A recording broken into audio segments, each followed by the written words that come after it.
여러분들 심근경색은 잘 아실 겁니다. 심장 혈관이 막혀서 이제 심장 근육이 괴사되는 병이죠. 급성 하지 허혈이라는 것은 그 심근경색이 다리에 왔다고 생각하시면 됩니다. 다리로 가는 동맥이 막히면서 다리에 괴사도 올 수 있고, 그래서 다리를 자를 수도 있고, 그런 굉장히 무서운 병 중에 하나고, 갑자기 다리 혈관이 혈전, 피떡으로 막히는 그런 하지 허혈이 지금 요즘 굉장히 중간 추세에 있습니다.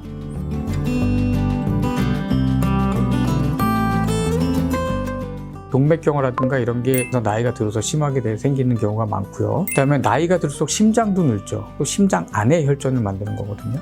그래서 그 혈전이 떨어져 나가서 다리 혈관을 막아서 올 수도 있고, 계속 생기는 동맥경화가 이제 파열되면서 터지면서 거기에 혈전이 생겨서 생길 수도 있고, 그렇기 때문에 고령에 많이 생기게 됩니다.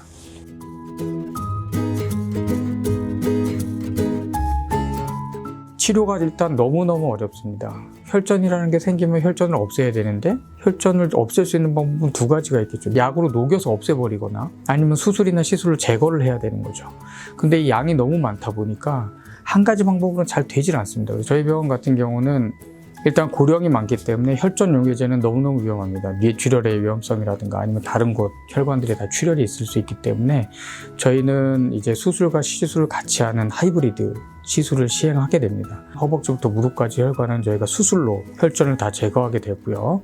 그 수술에 쓰는 기구가 이제 포바티 풍선 카테타라 그래서 풍선을 넣어서 혈전을 제거하는 건데, 이제 시술을 같이 하기 때문에 수술 풍선 카테터가 어디까지 가고 얼마나 혈관으로 잘 들어가고 있는지도 확인을 하고, 그 다음에 무릎 밑에 혈관들, 특히 발과 발목 주변에 있는 혈관들은 저희가 시술, 혈전 흡인 카테터라는 게 있습니다. 그 시술용 카테터를 넣어서 또 혈전을 제거하게 됩니다. 그래야지만 혈전 치료가 완벽하게 되기 때문에 두 가지를 한꺼번에 하는 게 굉장히 치료에 도움이 되고, 그래야지 환자가 다리를 완전히 세이브할 수 있는 기회를 더 많이 얻게 됩니다.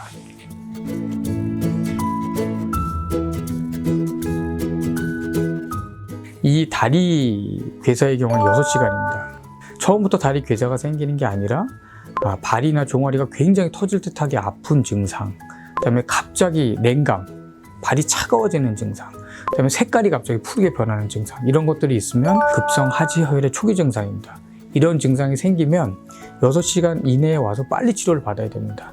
그렇지 않으면 결국은 다리가 썩는 거죠. 괴사되고 다리에 있는 운동신경, 감각신경들이 다 손상이 되면서 결국은 절단을 해야지만 되는 그런 안타까운 상황이 발생하기 때문에 6시간이라는 골든타임이 굉장히 중요하다고 볼 수 있습니다. 고령의 환자분들 전신마취 걱정되시잖아요. 굉장히 전신마취 위험할 수가 있습니다. 그래서 저희 병원 같은 경우는 전신마취 하지 않습니다. 수면마취를 해서 환자를 주무시게 한 다음에 거기에 있는 혈관을 최대한 조금만 노출시켜서 통증을 덜하게 하고, 그런 식으로 시술과 수술을 같이 하고 있습니다.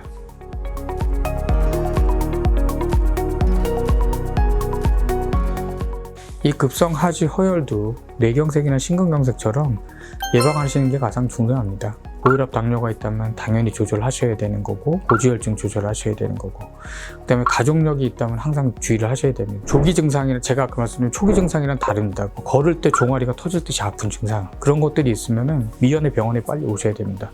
그럼 이미 동맥경화가 굉장히 많이 진행했다는 얘기가 되고, 그렇다면 미연에 치료를 해서 혈관이 완전히 막히는 그런 합병증을 막아야겠죠. 그렇지만 무엇보다 중요한 거는 생활습관 개선입니다. 땀이 날 수 있는 유산소 운동 꼭 하시고, 담배 피시는 분들은 담배 무조건 끊으시고, 그다음에 음식은 무조건 싱겁게 드시고, 이런 식의 생활습관 개선을 해서 이런 혈전병을 예방을 하시는 게 가장 중요합니다.